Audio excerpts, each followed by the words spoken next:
Bien, buenas tardes a todos. Vamos a tocar este tema de la reconciliación. Hoy, como excepción, no va a ser un tema de biología, sino que va a ser un tema más bien de reflexión humana, reflexión filosófica. También va a haber elementos religiosos, lógicamente, pero no es una problemática estrictamente religiosa. ¿Qué es? Primero que nada, la reconciliación. Primero que nada, clarificar.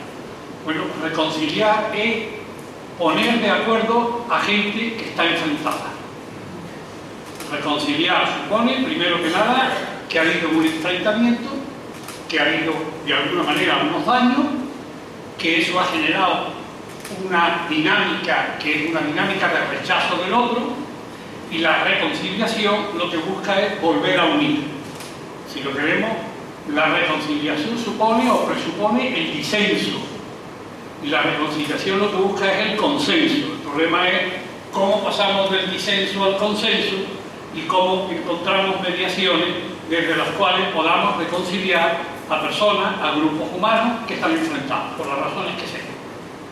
Por tanto, supone volver a unir algo que estaba roto, supone de alguna manera restaurar algo, y además supone, porque la reconciliación no es simplemente una cuestión ideológica, supone entrar en el ámbito de los afectos y de las emociones.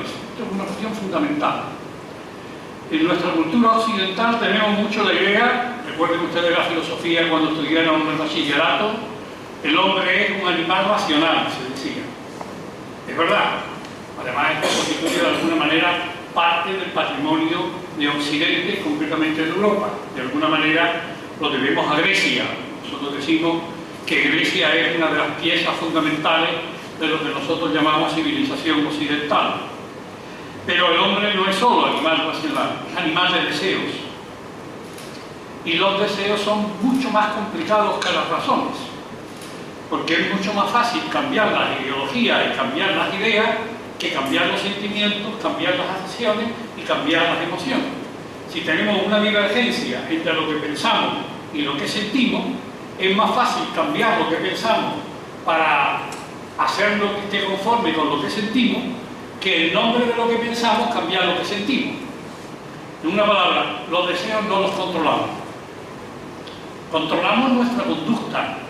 Yo puedo no dejarme llevar por un deseo positivo o un deseo negativo. Yo puedo abstenerme en mi conducta de seguir un deseo, pero el que yo me abstenga en mi conducta de seguir un deseo no quita que yo tenga ese deseo. Entonces la reconciliación es algo complicado. Es algo complicado porque supone ponerse de acuerdo a nivel intelectual, a nivel racional, a nivel ideológico.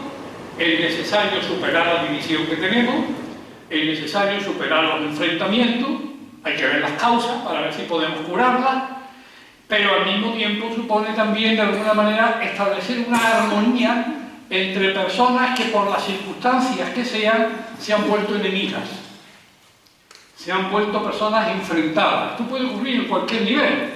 Pensemos, por poner el primer nivel, que es el más íntimo para todos nosotros, el nivel de la familia.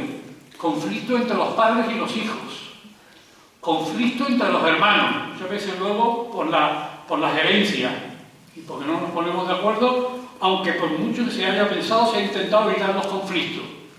O conflictos en la pareja, conflictos en el matrimonio, conflictos entre los cónyuges, que pueden llevar al divorcio y pueden llevar no solamente el divorcio, que ya es la ruptura, sino además a una ruptura beligerante, en la que yo estoy enfrentado con el otro.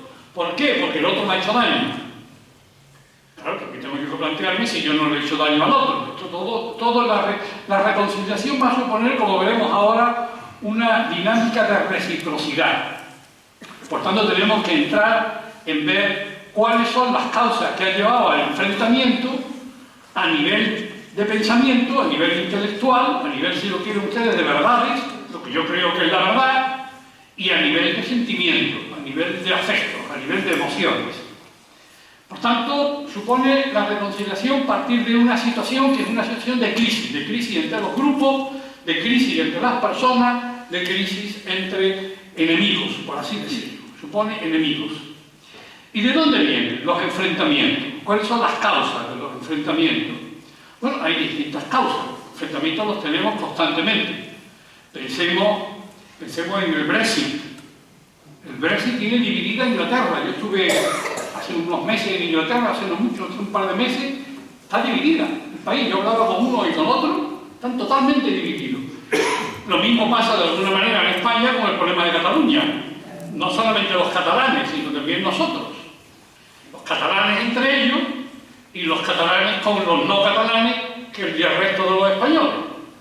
Entonces, eso genera divisiones, enfrentamientos, heridas, ya lo veremos ahora, este es el problema, que genera heridas. Y las heridas no son tan fáciles de resolver. Y así pues tenemos otros conflictos que ya son para nosotros seculares y que los tenemos más o menos, pues por así decirlo, asimilados. Por ejemplo, los enfrentamientos en Palestina entre Israel y los árabes, que llevan existiendo pues, desde la Segunda Guerra Mundial. O los conflictos que se producen en algunos países cuando hay distintos grupos rivales que están luchando por el poder, no digamos si no se acepta la democracia como el elemento a partir del cual se puede recurrir al poder. Y lo mismo pasa en la religión. En la religión también ha habido enfrentamientos. El enfrentamiento mayor quizás para la religión cristiana fue la reforma y la contrarreforma. Y entonces tenemos que plantearnos, que es uno de los problemas que se plantea hoy, es un problema ecuménico, a ver cómo podemos reconciliar a iglesias que están enfrentadas, a ver cómo podemos lograr que los cristianos puedan sentirse cristianos aunque estén divididos. La afirmación de Juan 23 de que somos hermanos divididos, pero somos hermanos. Es difícil hablar de hermanos cuando estamos divididos, pero sigue siendo una verdad que somos hermanos aunque estemos divididos. Y eso en la familia lo vemos constantemente. Lo vemos entre los hermanos y lo vemos los padres con los hijos. Por tanto, lo primero que tenemos son conflictos permanentes. ¿Y los conflictos de qué vienen? Bueno, los conflictos vienen de distintas cosas. Uno de los elementos de conflicto que nos genera hoy dificultades es la pluralidad del mundo en el que estamos viviendo. Hoy es difícil encontrar unanimidades. En general, cualquier tema, un tema político, un tema religioso, un tema educativo, un tema moral, lo que genera es diversas opiniones, pluralidad, diversas actitudes y diversas maneras de enfocar las cosas que a veces no son conciliables. No se trata simplemente de matices, sino que para ti, pongamos un ejemplo, para ti el aborto es un derecho y para mí es un crimen. Bueno, estamos poniendo una misma realidad vista desde dos ópticas absolutamente polarizadas. Muchas veces el problema de los enfrentamientos es que lleva no solamente a diferencias, sino que lleva a la polarización. Entonces hoy vivimos en un mundo muy plural, que se nota incluso en ciudades relativamente pequeñas, como puede ser Córdoba o Granada, de la que yo vengo, y sin embargo aquí nos encontramos ya toda clase de religiones, toda clase de ideología, toda clase de lenguas, toda clase de razas. La sociedad se va volviendo cada vez más una sociedad de diferencias, y hoy se defiende además el derecho a la diferencia. Pero claro, la diferencia, que tiene su importancia y que además es rica, porque la diferencia permite que convivan distintas perspectivas, las diferencias generan enfrentamientos y conflictos, claro, inevitablemente. Porque es que nos ponemos de acuerdo y hay que tomar decisiones y entonces nos encontramos con que las decisiones no se llega fácilmente a ellas, pues porque hay un conflicto en el que hay opiniones distintas. El pensamiento homogéneo es mucho más pacífico en este sentido, es más pobre. Cuando no hay distintas perspectivas, pues se empobrece la perspectiva, porque no es que hay una. Pero claro, eso no genera conflicto. Si todo el mundo piensa de la misma manera y actúa de la misma forma, eso no genera conflicto. Ahora, si ya en el seno de la familia, entre los amigos, en el campo de la política, en el campo de la religión, en el campo de la economía, tenemos opiniones distintas y tenemos sentimientos distintos, eso ya es mucho más complicado, porque a ver cómo convivimos, o por lo menos coexistimos. Es decir, la pluralidad en la que vivimos hoy en el mundo nos plantea un problema: cómo abordar las diferencias, que es lo que yo quisiera insistir más que nada. Por otro lado, tenemos un segundo elemento, que también es compaginado con la pluralidad, que es una de las causas actuales, y es la globalización. La globalización, es decir, hoy vivimos en un mundo cada vez más pequeño y cada vez más interaccionado. Ya en la década de los años 50, McLuhan, que era el padre de los medios de comunicación social, cuando estábamos asistiendo al despeje de la cultura de la imagen, y ya en esa época él hablaba de la aldea planetaria. Una gran aldea en la que, por así decirlo, cada continente es un barrio, y dentro de cada continente, cada país es una calle, y dentro de cada calle pues hay distintas comunidades, y hay distintas etnias, y hay distintas maneras de vivir. Eso cada vez más es una realidad entre nosotros hoy. Vivimos en un mundo muy globalizado. Entonces ya no es posible que nos independicemos de los demás. Lo que ocurra a los demás repercute en nosotros. Lo que ocurra en la aldea global, que es el mundo, tiene repercusiones en todo el mundo, y no solamente allí donde se han originado los conflictos. Si mañana se desencadena la guerra otra vez entre los países árabes y Israel, nosotros pagamos consecuencias de eso. Tenemos problemas con la gasolina, tenemos problemas económicos, tenemos problemas políticos, tenemos problemas de terrorismo. Hoy ya el mundo se ha vuelto una realidad interaccionada. Cada vez es más difícil la autarquía, cada vez es más difícil aislarse de los demás, lo cual nos expone mucho más a tener que convivir con personas que no piensan y no viven con las mismas categorías y con los mismos valores con los cuales vivimos nosotros. Por tanto, la pluralidad es un elemento que genera hoy enfrentamiento, la globalización es también un problema, como he indicado, y el tercer elemento es, en la situación que estamos viviendo hoy, la enorme competitividad que existe hoy en la sociedad. Además, educamos a los niños ya para ser competitivos. Estamos metiendo ya a los niños ya desde el principio, pues tienen que sacar mejores notas que los amigos, que los compañeros, les estamos poniendo ya una serie de metas en las cuales les estamos ya de alguna manera directa o indirecta indicando que el mundo en el que vamos a vivir es un mundo en el que todos luchamos por sobrevivir, y que en la lucha por la supervivencia pues hay que ser el más listo y hay que ser el más capaz. Entonces también eso genera rivalidades. Hoy incluso en el mundo de los estudios, el mundo de la universidad, pues ha cambiado todo. Yo me acuerdo cuando yo era un estudiante y si encontrábamos un libro que estaba utilizando el profesor y que no nos lo había recomendado, pero sabíamos que era un libro que lo estaba utilizando en su clase, pues nos lo comunicábamos los unos a los otros. Mira, está utilizando este libro, que no ha dicho nada, pero este es el libro que utilizan las clases. Ahora no. Ahora, si tú te enteras de que el profesor tiene un libro que está utilizando, que no se entere nadie, porque con eso voy a preparar yo mis clases y el examen mejor con los compañeros y voy a sacar mejor nota. Esto no es una realidad. Vivimos en un mundo de competición y vivimos en un mundo de competición en un tiempo acelerado. Yo creo que esto también es otra de las dinámicas actuales. No podemos analizarlo, pero hoy vivimos en un tiempo acelerado. Yo creo que hay tiempos de la historia en la que la historia se mueve muy deprisa. Luego hay dos tiempos más tranquilos. Y hoy estamos en uno de esos tiempos. Estamos asistiendo al final de una época y al comienzo de otra.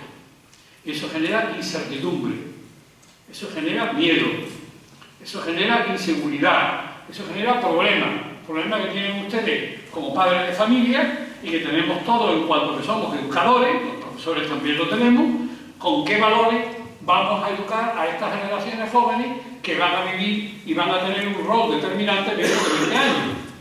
Cuando somos conscientes de que nosotros ya estamos de alguna manera también un poco marginados, porque la sociedad emergente que está emergiendo ya no es la sociedad de los mayores en la que nosotros vivimos. Entonces, ¿cómo los educo? ¿Cómo los preparo yo para el mundo que se van a encontrar dentro de 10 o de 15 o de 20 años? Esto es un problema de generaciones, porque hoy el tiempo es mucho más rápido. Y entonces el conflicto de generaciones aumenta. Y entonces se produce de alguna manera mucha más dificultad para que haya una continuidad en los valores con los cuales nosotros vivimos. Por tanto, hoy nos encontramos con una crisis general de las tradiciones. Una crisis de las tradiciones. Todo el que hable de tradiciones suena a algo obsoleto, a algo viejo.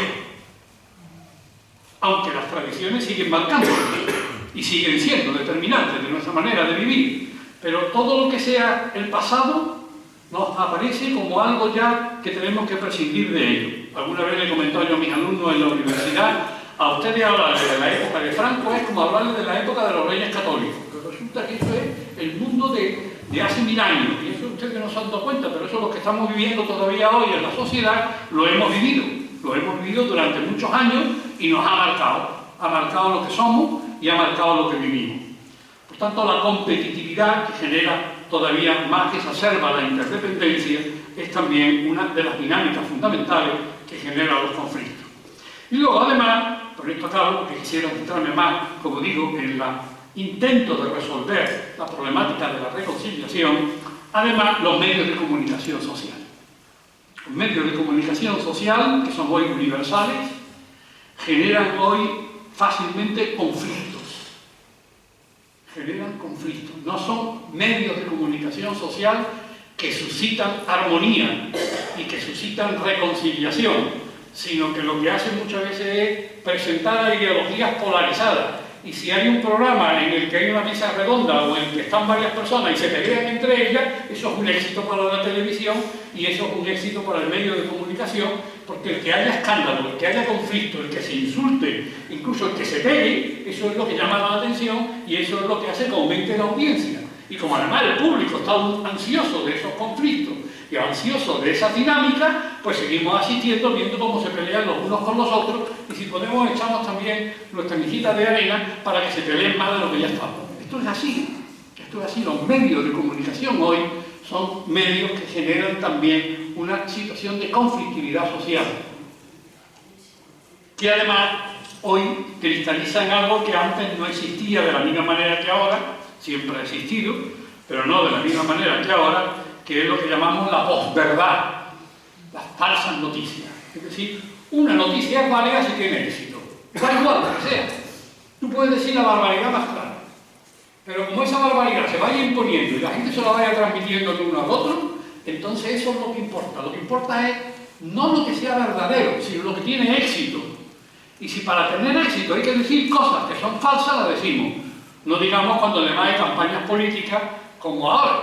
Me acuerdo de una expresión de un político: vamos a contar mentiras, porque ya empieza la campaña de elecciones. Y campañas de elecciones no seamos ingenuos, es todo contar mentiras y a ver si sedujimos a la persona para que nos dé su voto, que es lo que nos interesa. Luego ya veremos lo que hacemos, pero esto son promesas de campaña. Entonces vivimos en una situación en la que la armonía no es precisamente lo general en nuestras sociedades y lo general en nuestros medios ambientes, y no digamos cuando se encuentra en una situación humana que es una situación de muchos conflictos, como pasan, por ejemplo, ahora con la problemática para nosotros en España de Cataluña. Ahí es donde tenemos, pues de nuevo, una problemática. Entonces ahí, ¿qué podemos hacer nosotros para resolver los conflictos? ¿Qué normas tenemos? ¿Qué dinámicas podemos nosotros utilizar? Bueno, pues primero que nada, para abordar los conflictos, lo primero que tenemos que hacer es reconocerlos. Esto es lo primero, que es una cosa muy obvia. Es decir, reconocer que yo tengo un conflicto con una persona, que yo tengo un conflicto con una ideología, que yo tengo un conflicto con un grupo, que yo tengo un conflicto con una religión, con una iglesia. Eso es lo primero. Si tú no eres capaz de captar las dinámicas que hay en ti, no podrás nunca resolver las dinámicas que hay en ti. Por tanto, lo primero es, de alguna manera, el abordar con verdad las situaciones en las cuales nosotros vivimos. Y abordar las situaciones en las que nosotros vivimos significa que hay ideología, hay personas y hay grupos que a mí me sientan muy mal, por decirlo de una manera suave, que a mí me generan un conflicto, que yo ante esas personas y ante esas ideologías y ante esas valores, pues me indigno y no soy capaz de tener una actitud, digámoslo así, neutral y objetiva. Es decir, asumir que el conflicto no es simplemente el conflicto que genera el otro, sino que si yo estoy viviendo el conflicto, yo soy parte también del conflicto. No es solamente que el otro tenga su culpa, sino que yo también tengo mi propia culpa, porque yo también estoy metido dentro de una dinámica. Y además recuerden ustedes que normalmente los conflictos entre las personas es mutuo. Es decir, si una persona te cae a ti bien, lo más fácil es que tú le caigas bien también al otro. Y si te cae a ti mal, pues al otro también le vas a caer tú mal. Porque normalmente, como la comunicación humana no es simplemente el discurso, sino que la comunicación humana es también corporal y es también una comunicación emocional y afectiva, pues nosotros captamos muchas más cosas de lo que está sintiendo el otro respecto de nosotros, de lo que nosotros podemos decir a través de un discurso ideológico. Por eso nosotros tenemos que asumir desde esa perspectiva que hay un conflicto en el que nosotros estamos metidos. Y además tenemos que tener en cuenta que los conflictos generan heridas. No es simplemente una disensión ideológica, sino que generan conflictos emocionales. Yo siento rechazo a mi padre, por lo que sea, porque mi padre ha sido autoritario, porque mi padre ha querido más a un hermano de lo que me ha querido a mí, entonces yo me siento celoso de mi hermano, porque mi padre ha dilapidado su fortuna, porque mi padre no trata bien a mi madre y yo quiero mucho a mi madre. A veces nos duele más el conflicto de las personas a las que queremos que el conflicto propio. Probablemente a nosotros muchas veces nos hace más daño una persona cuando hace daño a una persona a la que nosotros conocemos que cuando nos hace daño a nosotros mismos. Entonces, desde esa perspectiva, lo primero que tenemos que tener en cuenta es que el conflicto supone heridas. Y hay heridas que siempre están abiertas. Hay heridas que nunca cicatrizan en la vida. Hay heridas que todos vamos arrastrando. Yo he expresado muchas veces, una manera muy coloquial de decirlo, el toro de la vida nos ha cogido a todos algunas veces. Todos hemos sido toreros al que el toro de la vida nos ha cogido alguna vez. Y cuando el toro de la vida nos ha cogido alguna vez, y a todos nos ha cogido alguna vez, nos ha dejado heridas profundas. Y hay heridas profundas que se han sanado, a veces con el tiempo, a veces porque otras circunstancias han ayudado a superar, pero hay otras heridas con las cuales nos vamos a morir, porque nunca se van a curar, nunca van a ser heridas que cicatricen, porque han dejado un impacto tal en la persona que la persona no ha sido nunca capaz de superar. Y eso no va a depender solo de nosotros, va a depender del contexto, de las circunstancias, de las personas con las cuales nosotros nos relacionamos, que nos pueden ayudar a superar un conflicto que hemos tenido. Una persona que ha tenido un conflicto de pareja muy profundo, pues a lo mejor lo que puede ayudarle a superar el conflicto de pareja profundo que tuvo, que le ha dejado unas heridas muy profundas, es que tuviera otra relación de pareja que fuera una relación sanadora y que entonces la ayudara a superar lo que ya ha vivido y todavía no ha asimilado y todavía no ha integrado. Pero esto tenemos que tenerlo en cuenta. Los conflictos generan heridas abiertas y esas heridas abiertas nos llevan primero que nada a reconocerlas. Yo es que estoy herido, no negar nunca los conflictos. Yo creo que esto es una cuestión fundamental, no solamente para la reconciliación, sino que es una cuestión fundamental para la vida. Podemos engañar a los demás y podemos decirle a los demás lo que no es verdad. A lo mejor nos pregunta si estás bien y le decimos sí, estoy muy bien. Sabemos que estamos muy mal. Y a lo mejor el otro lo está gastando también, que estamos muy mal, pero le estamos diciendo que estamos muy bien. Bueno, a los demás muchas veces le podemos mentir, pero no nos mintamos a nosotros mismos. Si yo estoy mal, estoy mal.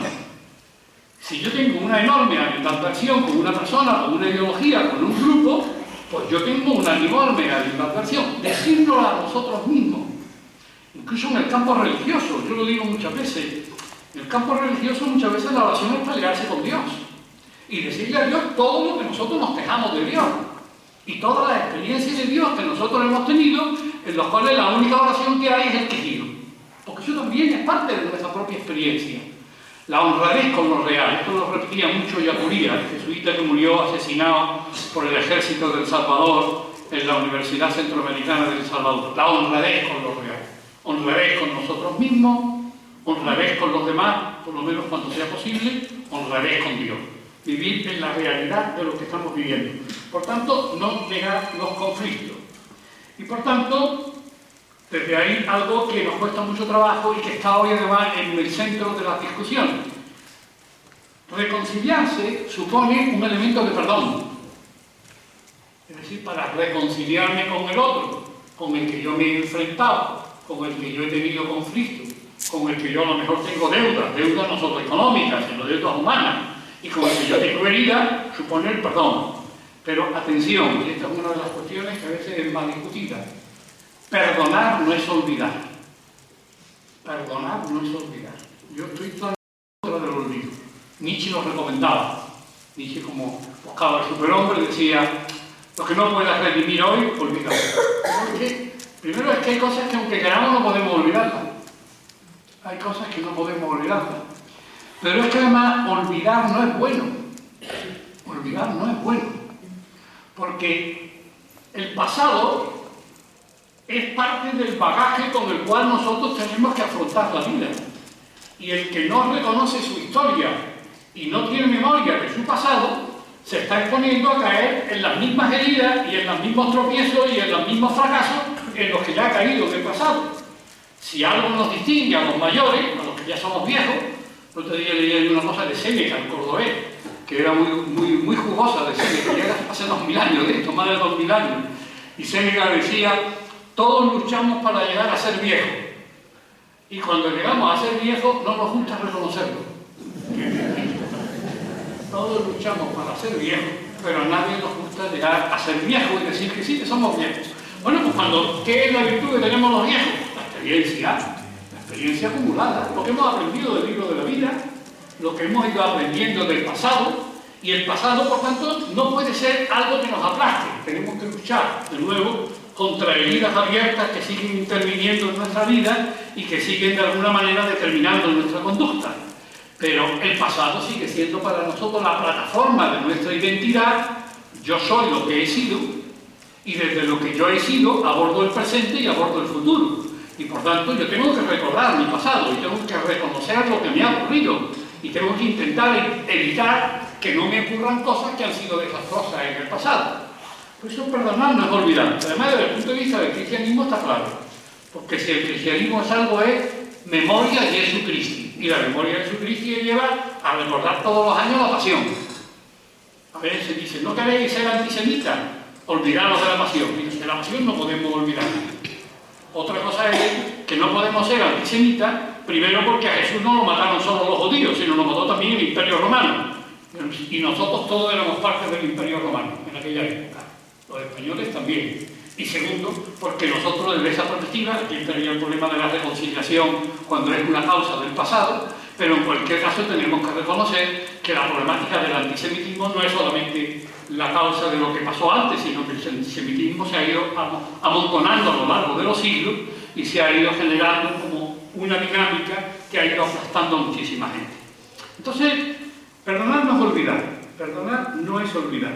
Se trata de preservar las ocasiones para que no se repita lo mismo. Entonces, ¿qué es perdonar? Perdonar es un proceso que va a llevar a la reconciliación, pero no siempre lleva a la reconciliación. ¿Podemos volver a las situaciones anteriores? A veces ya no. A veces ya no. Una amistad que se ha roto. Una amistad que se ha roto porque ha habido una causa muy profunda que ha generado mucho daño, se ha perdido la confianza en el otro, alguien se ha aprovechado de la vulnerabilidad del otro cuando se ha roto la amistad, y entonces eso ha dejado ya una herida muy profunda. ¿Qué es lo que yo puedo hacer? Yo puedo entrar en un proceso con el otro. Estoy pensando también en los cónyuges, estoy pensando en el matrimonio, veremos luego a nivel colectivo cuando se trata de grupos humanos como el nacionalismo, etc. Pero yo puedo entrar en un proceso. ¿Y cuál es el proceso? Es un proceso que puede llevar a la reconciliación y que tiene que jugar con el perdón. Y jugar con el perdón es, primero que nada, pues reconocer que yo le tengo ganas al otro porque yo creo que el otro me ha hecho una faena. Y a lo mejor el otro vive exactamente la misma situación, que me tiene ganas a mí porque piensa que yo le he hecho una faena. Todos tendemos a echar la culpa afuera. El Evangelio de Dios nos va a recomendar que miremos dentro y que no miremos tanto fuera. Que por tanto veamos más la viga en nuestro ojo que la culpa en el ojo ajeno. Pero todos tendemos a echar la culpa a los demás. Cuando hay un conflicto, mucho más. La culpa la tiene siempre el otro. Y si es un extranjero, mucho más. Porque no es de los nuestros. Entonces, mucho más. Pero todos tenemos que entrar en un proceso. Y el proceso es, primero que nada, algo que a veces nos cuesta. Renunciar a la venganza. Renunciar a la venganza. A mí una cosa que me ha impresionado, me imagino que a mucha gente, es familias de víctimas que han matado gente de ETA y que luego se han encontrado con los asesinos, y hay asesinos que se han quedado asombrados porque han visto que no tienen ansia de venganza contra ellos y que han entrado en un proceso de perdonar. Esto sería, bueno, esto sería ya el comienzo. Pero por lo primero es, si no lo perdono, por lo menos yo no me voy a vengar. Entre otras cosas porque si a mí el otro me ha hecho daño y yo ahora le hago el mismo daño al otro, me pongo a la misma altura que el otro. Si el otro fue malo, tú ahora eres malo también, porque estás haciendo lo mismo que hizo el otro. Y si te dejas llevar además por la cólera y el resentimiento, si te has sacado un ojo, tú ahora le sacas dos. Con lo cual entonces agravamos todavía más la situación de conflicto. Entonces lo primero es renunciar a la venganza. Yo creo que es el primer paso, que no es fácil. Piensen ustedes en matrimonios rotos, piensen ustedes en amistades rotas, piensen ustedes en peleas entre hermanos por cuestiones de herencia o por cuestiones de bienes materiales o de lo que sea. No es fácil renunciar a la venganza, lo primero. Lo segundo, no es solamente renunciar a la venganza, sino ir madurando en el proceso del perdón. Entonces yo lo primero es que si yo tengo oportunidad de devolverle al este lo que me ha hecho, yo no se lo voy a devolver. Lo cual ya es un principio para que el otro, si además es medianamente sensible y medianamente inteligente y ve que ahora yo se lo puedo devolver y que no se lo devuelvo, para que el otro también se interrogue. Pues yo digo que cuando se trata de reconciliación hay dos personas, hay dos polos, hay dos grupos, no es simplemente una persona. Una persona puede perdonar a la otra sin que la otra acepte ser perdonada y sin que la otra acepte reconocer su culpa. Entonces lo que se trata es que empecemos a reconocer las culpas, lo cual no quiere decir que todo el mundo sea igualmente culpable. Cuando hay un proceso político de enfrentamiento, normalmente no hay solamente un grupo que tiene la culpa. No quiere decir que todos tengan la misma culpa, no, hay unos que son más culpables que otros. Pero cuando hay un conflicto, nadie está con las manos absolutamente limpias. De alguna manera todos tenemos que preguntarnos en qué hemos colaborado en el conflicto. A veces hemos colaborado en el conflicto desde la omisión. No hemos sido capaces de decir lo que teníamos que haber dicho. Y en un momento determinado, por no tener peleas, por no tener conflicto, pues hemos generado otro conflicto mayor. El otro se ha sentido herido porque nosotros nos hemos guardado silencio cuando teníamos que haber dicho algo. A lo mejor que estábamos disconformes con lo que estaba diciendo de otra persona. Entonces ahí entra el elemento en el que tenemos que empezar a plantearnos que el otro tiene su culpa, pero que el otro ve una culpa en mí que yo no la veo y que le sirve también de excusa para no reconocer su propia culpa. Entonces yo tengo que empezar también a preguntarme pues ¿en qué he contribuido yo a que llegue a este enfrentamiento? Porque los enfrentamientos a veces se pueden evitar si se cogen a tiempo, claro. Aquí habría que decir eso, que también es un refrán.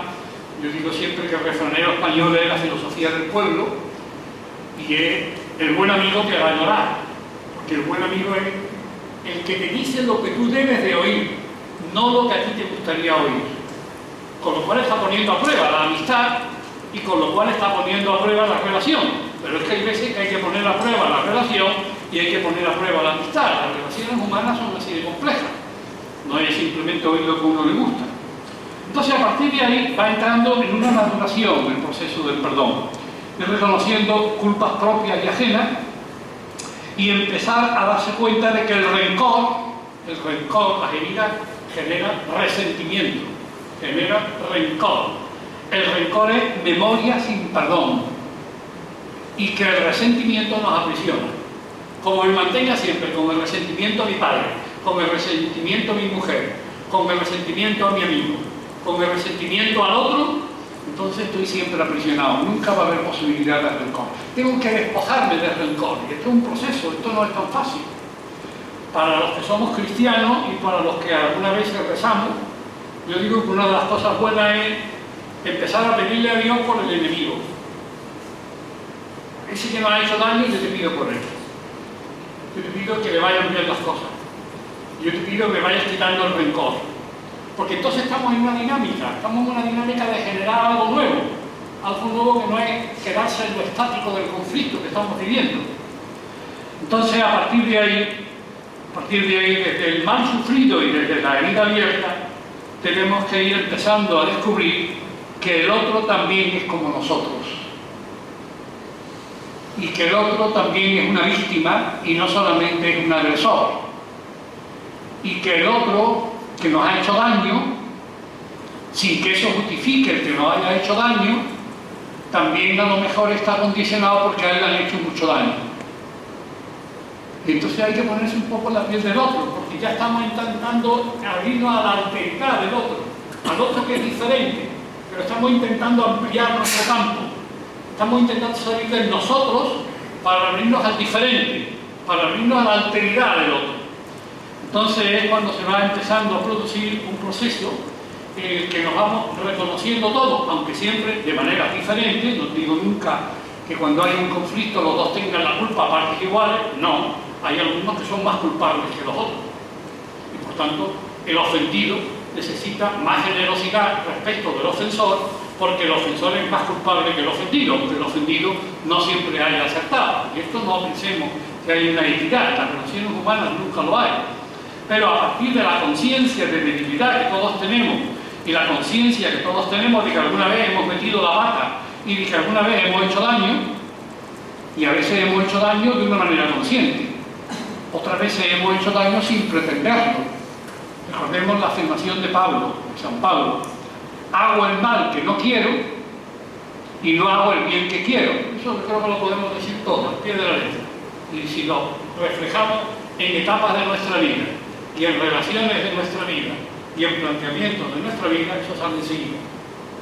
Hemos hecho el mal que no queríamos, a veces a las personas a las que más queremos, porque son más vulnerables, claro. Prójimo cercano al que tú puedes agredir más, porque como lo conocen mejor y conocen más también sus puntos débiles, pues ahí es donde le puedes agregar más, ¿sabes? Pero luego también aquí, claro, que esto es así, que las relaciones humanas, a medida en que te vas abriendo una relación humana de profundización y de interiorización, estás viviendo un regalo, porque la amistad y el amor es un regalo, y que dos personas se comuniquen es un regalo, pero te estás exponiendo a conflictos cada vez mayores, claro. Si te sale rana el otro, pues entonces la herida va a ser mucho más grande, ¿vale? Si a mí ahora mismo yo salgo a la calle y me insulto a una persona a la que yo no conozco, a mí no me cuesta trabajo perdonarle, porque como es una persona que no la conozco de nada y que no me interesa de nada, y el daño que me hace es mínimo, porque yo no tengo ninguna relación con ella. Ahora, si me hace una faena cualquiera de las personas con las que yo estoy muy vinculado, eso ya es otra historia. Entonces es un proceso de redescubrir el prójimo en el ofensor, de redescubrir en el otro una víctima también. Y yo podría contar alguna anécdota que yo he vivido de eso, incluso de cosas nimias.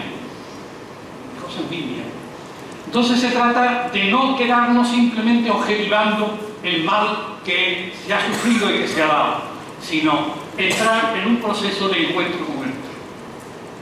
A partir de ahí, claro, lo que hay que hacer es, y ahora ya abro un poco más el campo para abrirnos a lo colectivo, estoy pensando de nuevo en el problema hoy de los nacionalismos y en el problema hoy de los conflictos de grupo. Lo primero es: cesa de insultar al otro y cesa de hurgar en la herida. Porque si sigues hurgando en la herida y sigues insultando al otro, es imposible la reconciliación. Tienes que empezar a dejar de rechazar al otro y de criticar al otro. Intenta ver en qué puede tener razón el otro, porque si descubres algo en lo que el otro pueda tener razón, pues entonces estás abriéndote de alguna manera a la causa del otro. Y cuando esto empieza a producirse a nivel mutuo, es cuando puede haber una reconciliación. Si además se trata de una herida antigua, pues tienes que pensar que a lo mejor esa herida se produjo hace 10 años, pero ni tú eres el mismo que eras hace 10 años, ni el otro es el mismo que era hace 10 años. De alguna manera lo que está pasando hoy a nivel de las iglesias cristianas, iglesias divididas, que están intentando buscar un proceso de reconciliación, que es lo que llamamos ecumenismo. Y entonces lo que nos estamos encontrando, sí, por ejemplo, las divisiones de Trento, las divisiones de la Reforma y de la Contrarreforma, de Lutero contra, hace poco celebramos el centenario de Lutero, la crítica de Lutero al catolicismo, la crítica de los católicos a los protestantes y los luteranos. Pero ni los luteranos hoy son lo que eran hace 5 siglos, ni los católicos hoy somos lo que éramos hace 5 siglos. Y hoy podemos reconocer ambos mucho más fácilmente que los dos metimos la pata en una serie de cosas. De nuevo insisto que no necesariamente el 50% cada uno, no, pero que los dos metimos la pata, eso está claro. Entonces es un proceso. Yo creo que toda la cuestión de la reconciliación es un proceso. Y es un proceso en el que tiene que jugar el tiempo, claro, tiene que jugar el tiempo. Porque a veces cuando están viviendo, las personas que han vivido el conflicto, es mucho más difícil. Resulta, me parece a mí, mucho más fácil, por ejemplo, reconciliarnos personas que no hemos vivido la guerra civil que nuestros padres que sí han vivido la guerra civil y que a lo mejor han tenido enfrentamientos y heridas muy profundas, porque la herida civil, la guerra civil, como pasa hoy con los nacionalismos, a veces hace dividido a la familia. Es que te encuentras que uno era de un bando y el otro era del otro bando, y que aunque eran hermanos, que eran parientes, o que eran vecinos, o que eran amigos, han dejado de hablarse y han ido a matarse el uno al otro. Y este ha matado a mi hermano, y entonces no te olvidas. Entonces los que han vivido el conflicto, evidentemente, pues tienen más dificultades para superar y restaurar y reconciliar. Lo que tenemos que intentar es que las generaciones que vienen detrás no las carguemos con el fardo de nuestros odios, de nuestros rencores y de nuestros enfrentamientos. A mí me duele especialmente cuando lo he visto, y eso además ya tiene antecedentes, cuando ahora están hablando de que incluso en las escuelas de primaria en Cataluña se está utilizando a los niños como instrumento político para enfrentarse de nuevo y transmitiéndole a los niños el odio a los otros, cuando los niños tienen que dejarlos ser niños y no los metan en la política y los instrumentalicen. Eso tenemos que plantearnos también nosotros. Cuando tenemos dificultades familiares, cuando tenemos enfrentamientos, no digamos cuando son cónyuges, por favor, no te cargues al que fue tu marido, no te cargues a la que fue tu esposa a través de tus hijos, porque estás envenenándole a tu hijo, a su padre y a su madre. Es que esto es, de nuevo estamos en la problemática de las heridas. Es que la restauración y la reconciliación necesita abordarse, como digo, desde el punto de vista de la problemática, no solamente de las heridas que se han dado, sino desde la problemática de cuál es la pedagogía que estamos siguiendo para curar esas heridas. Y desde ahí, ir intentando, por así decirlo, encontrar elementos que nos permitan, si no es posible volver a lo anterior, yo creo que hay veces que no es posible volver a lo anterior, en el caso de las parejas me parece obvio, si el matrimonio se separó, ojalá que se hayan separado amistosamente, muchas veces desgraciadamente ni siquiera amistosamente, y sigue habiendo heridas abiertas ahí que sigue haciendo, incluso a veces que se siga utilizando a los hijos para hacer daño al otro, con lo cual están haciéndole daño a los hijos también. Pero bueno, si no puede vivir, ya no puede reconciliarte y por tanto no puede volver a la situación anterior, por lo menos a ver si puedes coexistir. A ver si puedes coexistir, es decir, que el otro viva su vida y que tú vivas tu vida. Y intentar no interferir en el otro y que el otro no interfiera en tu vida. Y si de coexistir puedes pasar a convivir, entonces mejor. Convivir es cuando dos personas que se han enfrentado y que ya no son amigos o que ya no son pareja, bueno, por lo menos pueden darse la mano y pueden con cordialidad pues, afrontar los acontecimientos y los intereses comunes que puedan tener cuando se presenta algún problema en el que se encuentran los dos implicados. Son graduaciones, pero lo que voy siempre a que la reconciliación supone un proceso, y un proceso en el que tiene que actuar la inteligencia y un proceso en el que tiene que actuar también las emociones y que tienen que actuar los sentimientos. Entonces, a partir de ahí es donde tendríamos que plantearnos la problemática de ver cómo resolvemos el conflicto. En el caso que tenemos nosotros, que es un conflicto que tenemos como lo están teniendo otras sociedades, que el problema catalán no es solamente el problema catalán, es el problema español, seamos absurdos. Entonces, bueno, pues vamos a intentar ver si podemos dialogar, vamos a intentar ver si podemos ponernos en común una serie de cosas, aunque haya muchas cosas en las que no tenemos puntos comunes, pero a ver si podemos encontrar puntos comunes y a ver si de los puntos comunes podemos encontrar causas para afrontar los puntos de los que somos diferentes. Y eso incluso aunque llevara a la independencia, no se olviden ustedes que incluso una vez tuviéramos una Cataluña independiente, con eso no se han resuelto las heridas seguirían existiendo, y seguiría habiendo agresiones, y seguiría habiendo rechazo. Entonces tenemos que plantearnos siempre una pedagogía en la reconciliación, sabiendo que es un proceso, la reconciliación, y que tenemos que vivir ese proceso. Y en esto de la reconciliación, una última cosa que a mí me parece que es también muy importante. Una de las maneras de impedir la reconciliación, y con esto acabo, porque ya me he hecho el tiempo encima, es no está, si hay alguien que es el ofensor y otro que es el ofendido, por ejemplo, un matrimonio que se rompe, ya digo que nunca podemos decir al 100% que ninguno tiene nada de culpa, pero está claro en un caso determinado que el matrimonio que se ha roto, la culpa mayor la tiene el otro, que sea, o la amistad que se ha roto, la culpa mayor la tiene el otro, ¿de acuerdo? Pero ahora tiene un peligro, que es también un peligro que se da muchas veces y que hace inevitable los enfrentamientos, y es lo que yo llamo el victimismo, que es constantemente estar diciendo que eres una víctima de lo que te han hecho. Y además se lo estás refregando constantemente al otro que te ha hecho la herida. Con lo cual estás cayendo en un chantaje emocional del otro. Le estás diciendo al otro, mira qué daño me has hecho. Y como no estás dispuesto a dejar y superar el daño que te ha hecho, estás constantemente refrescando la herida para constantemente culpabilizar al otro. Y si estás constantemente culpabilizando al otro, estás impidiendo que haya una reconciliación. Entonces tenemos que huir del resentimiento y tenemos que huir de la necesidad rencorosa de ser víctima. Nietzsche, que además de ser un gran filósofo, era un gran psicólogo, decía que el victimismo es la venganza de los débiles.